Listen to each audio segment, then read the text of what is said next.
In this video, we will be replacing a broken hubcap in this 2008 Hyundai Elantra. We are going to place wheel chocks behind the rear tires, as well as setting the parking brake. To begin this repair, we will locate our lift point right behind the front tire. And this could be done with a floor jack or the emergency jack in your vehicle.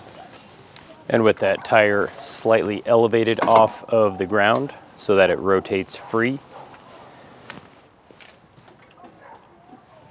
we can remove each of the lug nuts in a star-shaped pattern. This is using a 21mm socket, or you could use the tire iron that is included with your emergency kit. And with those lug nuts off, the hubcap will pop right off. And I did find a replacement OEM hubcap on eBay.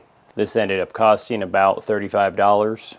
And when we install this, we do want to line up our valve stem with the notched out portion on the hubcap. And we can then start each of those lug nuts by hand first.